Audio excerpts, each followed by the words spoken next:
नमस्कार, मैं हूं आपके साथ अंजना शर्मा और आप देख रहे हैं सरताज इंडिया न्यूज। तो आइए शुरुआत करते हैं आज की खास खबर से।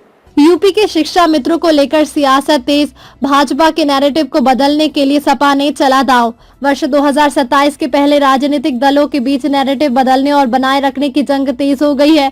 भाजपा विपक्ष खासकर सपा द्वारा उठाए जाने वाले मुद्दों को कमजोर कर बड़ी लकीर खींचने के प्रयास में जुटी है। योगी सरकार द्वारा शिक्षा मित्रों के मानदेय में की गई 8,000 की एकमुश्त बढ़ोतरी इसी रणनीति का हिस्सा है। इसके सहारे भाजपा शिक्षा मित्रों सहित शिक्षा क्षेत्र से जुड़े लोगों के बीच समर्थन का ताना बाना तो बुन ही रही है। इससे सपा द्वारा स्कूलों के विलय से लेकर शिक्षकों के अधिकारों को लेकर उठाए जा रहे सवालों को निरुत्तर करने की कोशिश में है। इस जोखिम से बचने के लिए सपा मानदेय बढ़ोतरी का नैरेटिव बदलने में जुटी है। उसके द्वारा सरकार के फैसले पर राहत बनाम हक की बहस तेज करने की कोशिश हो रही है। शिक्षा मित्रों का मुद्दा राजनीतिक दलों के एजेंडे में रहा है। कल्याण सिंह सरकार ने वर्ष 1999 में इनकी नियुक्ति की थी। वर्ष 2005 में मुलायम सरकार ने इनका मानदेय 2400 रुपए किया। फिर वर्ष 2007 में मायावती सरकार ने इसे 3,000 रुपए प्रति माह किया था। 2014 से 15 में अखिलेश सरकार ने प्रशिक्षित शिक्षा मित्रों को सहायक शिक्षक बनाया और वेतन 40,000 रुपए तक पहुंच गया था। वर्ष 2017 में सुप्रीम कोर्ट द्वारा समायोजन रद्द करने से शिक्षा मित्र मूल मानदेय पर आ गए थे।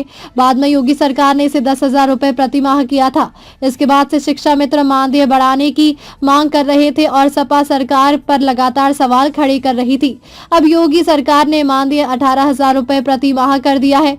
प्रदेश में वर्तमान में 1,42,929 शिक्षा मित्र नियुक्त है। इसके जरिए भाजपा ने एक बड़े वर्ग को साधने और प्राथमिक शिक्षा के मुद्दे पर सपा की आक्रामकता को कम करने की कोशिश की है। शिक्षा मित्र न केवल खुद वोटर है बल्कि अपने परिवार और सामाजिक नेटवर्क के सहारे कई सीटों पर चुनावी माहौल प्रभावित कर सकते हैं। सपा ने पूर्व में परिषदीय स्कूल के विलय के मुद्दे पर पीटीए पाठशालाओं के सहारे भाजपा के विरुद्ध माहौल बनाने की कोशिश की थी। अब मानदेय बढ़ोतरी के बाद सपा अपने नैरेटिव को बनाए रखना चाहती है। बुधवार को सपा प्रमुख अखिलेश यादव ने एक्स पर शिक्षा मित्रों के नया खुलासा पत्र लिखकर यही संदेश दिया था। याद दिलाने और समझाने की कोशिश की है कि सपा सरकार ने ही उनको शिक्षक बनाया था।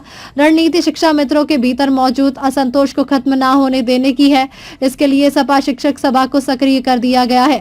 संदेश दिया जा रहा है कि उनके साथ न्याय केवल सपा ही कर सकती है। ऐसे में ये मुद्दा अब सिर्फ वेतन का नहीं बल्कि सम्मान, स्थायित्व व भरोसे का बनता जा रहा है और यही तय करेगा कि शिक्षा मित्र किसके साथ खड़े होंगे।